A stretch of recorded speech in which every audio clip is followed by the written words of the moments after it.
everybody. Welcome back to Bird Squawk. We worked on this bird a few days ago. We're going to talk about some brooders today, and then I'm going to come back and we're going to talk about this bird and tell you how he's doing. Hold on just a minute, and we're going to talk about some brooders, and then we'll be back to show you an update on this bird. All right, everybody, this is our incubator. This is our little bit larger incubator. We have a smaller one as well. And typically I keep this for hatching eggs, and I'll keep babies in it for a few days as well. But right now we have about, I don't know, 7 little babies and only 1 egg, and it's due to hatch today or tomorrow. So I've lowered the temperature just a couple degrees, and then I'm going about 3 degrees. And so it's more of a brooder, okay? Because I can use this as a brooder as well. Over here, these are the babies that are in it right now. I have a couple of them that are several days old, and you can see I have several of these.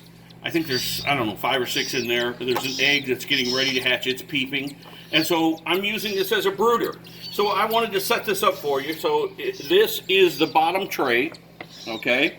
And I've got it cleaned out. And what you do on this particular model is you put just a little bit of water in it. Not a lot, just enough to cover part of the bottom. Okay, that's it. That's all you need. You don't want a whole bunch of humidity in there. Okay, about 50%, and it will get there. All right. Now we put the tray in it. I double up some paper towels and put that in there, so nobody gets their feet down in there.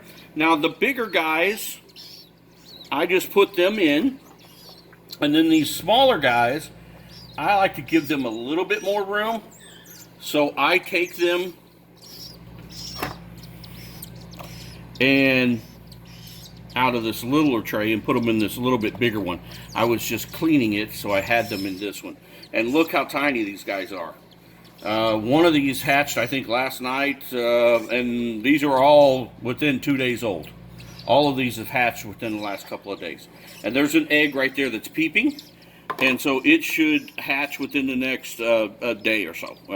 I can think. So what is it? 1, 2, 3, 4. There's 5 in there. That it would be 6, 7, 8. And so that is, I'm going to get the lid back on to get the heat back to them. That goes back on like that. That is our incubator, but as it's set up right now, as you can see, the temperature is lowered, and so we use it as a brooder.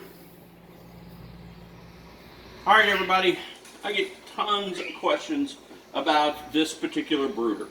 This is a brooder that I made. It's out of a cooler, and I just basically made a heater. And I put a window in it so I could see I needed something that was a little bit larger, taller, but yet not something so huge that I had to heat this big source, because I needed the heat to be very consistent, just like a brooder is. Okay, so I made this brooder.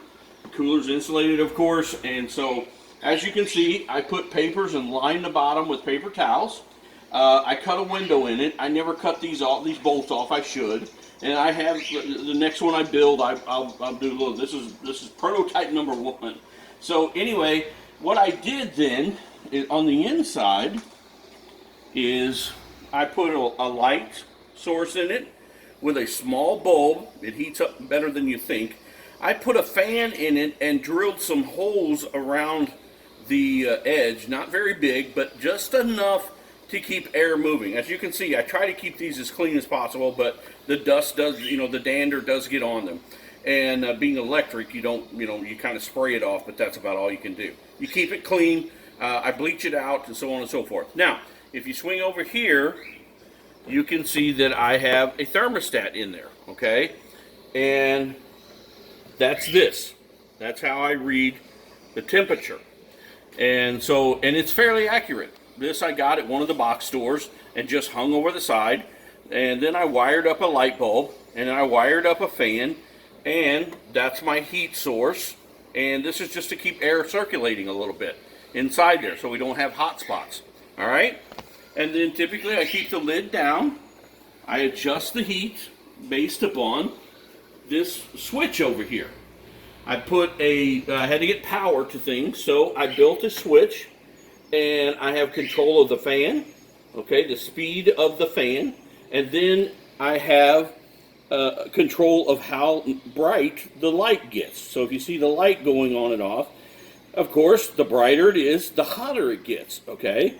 So you can adjust this until you get the perfect temperature that you want for those particular birds at that particular stage. Again, y'all have heard me say, we gently bring the heat down as the bird gets older. So this is our medium cooler brooder that I made. I'm not suggesting that this is a DIY video. I'm just showing you because electric is you can kill you. So anyway, if you're not familiar with electric and how to do things, I'm not suggesting you do this at all. So anyway, I'm just showing you mine. So that's our medium-sized brooder made out of a cooler. I will tell you, I just bought another one of these coolers, and I bought all the parts, and we're going to make version 2.0, and we're going to make some upgrades to it. So that's a video that's in the works. It's probably going to be a series, maybe 2 or 3 videos, but that's coming up next. So that is our medium brooder right there. That's our cooler brooder. All right, this is another medium-sized brooder that we have. This could be used as an incubator. I've never used it as one. This is a bought incubator. You can find them online. It's styrofoam, okay? And it does a fairly good job. It basically has a heater element in it, and it has a small fan, and it has a grate in the bottom, okay? Places where you can put water, okay? And then if it overfills, it has water holes so you don't get too much water in it.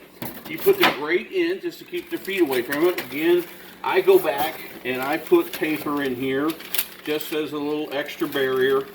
And there's 2 of them here. So we'll do that. And then I put paper towels on top of that. Just hold this up here. And then this is basically how we keep this brooder. It's pretty simple. These birds that go in here are a little bit larger, the temperature is a little bit less, and actually I'm going to put some birds in here real quick to give you an idea of the size that we keep in here. These are about, I would say, 3 weeks old, something like that. I'd have to check to see exactly, but they're about 3 weeks old. We pulled these from the parents, and the parents are great parents. They do great. They feed them well. And so we pulled these a day ago, and we've been hand feeding them. And that's what we'll do, guys. As you know, we pull the babies, and then we finish the hand feeding. And we feel like the bird is tamer and sweeter and something, all that kind of stuff. So now we'll put this back on, and basically you control the temperature from here. This is an okay brooder. It holds temperature okay, and the only thing, the negatives that I have with this is I think it's a little bit short. I think that it could be a little taller. And so sometimes the birds get old enough, they can reach up and touch the elements. And so that concerns me a little bit. So I don't let them stay in here too long. And that's our 3rd brooder. And we have a 4th one in the works, but it's not done yet. It's a large brooder. And it's going to have several levels on it, and I'm making it and making some videos of me making it, and then we'll post them when they're finished. Okay, that is our brooders. Hey everybody, look at this bird. I can't believe how well it's doing. Look at it walk. It's about to walk right off the counter here. This is the splay-legged bird. Remember how his leg was sticking out, and we still have our hobble on him, but look how well he's doing. He's walking now. His leg is up underneath him, and I'm going to leave this on for just a little bit longer, but look how well he's doing. Hey, if you like our videos, please subscribe, hit like. It does help. We're going to keep on making bird videos for you, and this is Bird Squawk, and we'll see you in the next video. Wow. He's doing amazing.